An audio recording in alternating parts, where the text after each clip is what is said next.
So the first point that I want to make is women are property, and I don't mean they should be property. I mean, factually speaking, they are. And that goes back to the nature of what property is, which is property is everything you claim and defend. Everything you're willing and able to claim and defend is your property. Now, you know, women are not responsible self-owners, and you can call them responsible self-owners or think of them as responsible self-owners. That doesn't make it so. I mean, you can call a cat a dog, that doesn't make it a dog. The point is that women avoid responsibility every chance they get. I mean, even when they're sovereign or supposedly sovereign, you know, just take a look at Angela Merkel. She's kind of backpedaling from this refugee crisis and seems to be recognizing that she screwed up, but she's not taking responsibility for that. She's hemming and hawing and blaming everyone around her, blaming the Hungarians, blaming the Poles, etc., so on and so forth, rationalizing her decisions and, you know, trying to explain away the fact that they didn't work by blaming somebody else. You know, same thing with Hillary Clinton. You know, she's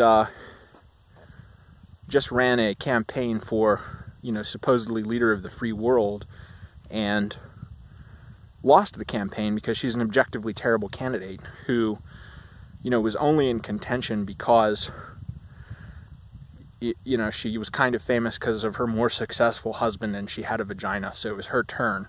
And her entire campaign was based upon, you know, this sense of entitlement that it's her turn, or it's the turn of somebody with a vagina and she had a vagina, therefore it's her turn. And just an objectively terrible candidate. You know, Bernie probably could have beat Trump, but instead, you know, you had this corrupt wheeling and dealing that put Hillary in contention and she lost. But she doesn't take responsibility for that. She's still trying to rationalize, you know, with this Russia crap and everything else. So they don't take responsibility. So they're not responsible self-owners. And as far as, you know, defending themselves, if you want to talk about ownership, to be a self-owner, you have to be willing and able to defend yourself. And, you know, it's been said that firearms are the great equalizer. You know, God made men, but Sam Colt made them equal kind of stuff. Well, you know, that's not entirely true. You still have to be willing to purchase the gun and carry the gun and train with the gun. Otherwise, it's not going to equalize shit. And just as a matter of empirically observable fact, you know, most women aren't willing to do that. So there is not, you know, they're not responsible self-owners. That's what I'm going for. They're property, and they used to be private property. Now they're public property or unowned property with you know, tragedy of the commons and everything else that entails, overuse, misuse of that resource, that property, because there aren't clearly defined rules for sharing it as a common pool resource. It's just kind of up for grabs, but not very well managed. So yeah, you know, things generally work better when property norms and property rules, you know, correspond to reality rather than, you know, flouting reality. So that would be my first point. Women are property. And, you know, I don't propose to reduce women to the status of property. I propose to elevate them to the status of property because, you know, if it's a choice between being private property and public property, it's better to be private property. And that goes into my next point, which is about rape and consent. So, you know, any prohibition is legitimate that is profitably enforceable. And so there are all sorts of prohibitions that are profitably enforceable. You know, a prohibition on theft is profitably enforceable because generally the replacement cost of stolen items is going to be much higher than, you know, their fence value to a thief. And so, you know, hypothetically, owners should be willing to spend more to defend property than thieves are willing to spend to steal it.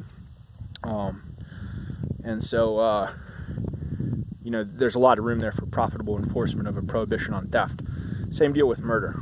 You know, unless you're a real scumbag, unless you're a real asshole, real low value person, real negative some kind of person, probably there's no one who wants to kill you more than you want to stay alive. So people should be willing to spend a lot more resources and devote a lot more resources towards staying alive and protecting their lives than people generally are willing to do to take lives.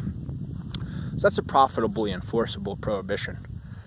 And you could go right on down through the list, you know, and talk about which prohibitions are enforceable and how and under what circumstances, and who has the incentives to enforce what. And under that category, you know, rape is definitely a profitably enforceable prohibition because, you know, obviously women don't, you know, they want to be able to choose who they are engaging in reproduction with and related activities.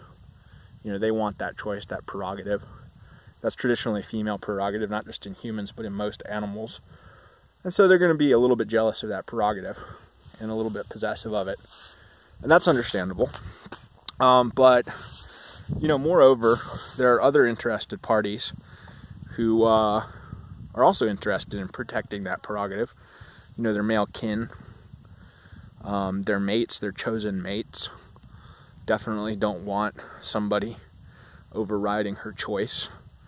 And so, you know, it doesn't particularly matter what women think, but in general, there are a lot of interested parties in protecting that particular prerogative, and so it's more enforceable than not. It's profitably enforceable. Now, the caveat is, you know, if women are going to use that prerogative of choice in self-destructive ways or in socially destructive ways, then it may not be worthwhile to protect that prerogative in those ways. And certainly, you know, if you have female kin, you're going to want to protect them from, you know, unwanted advances and stuff.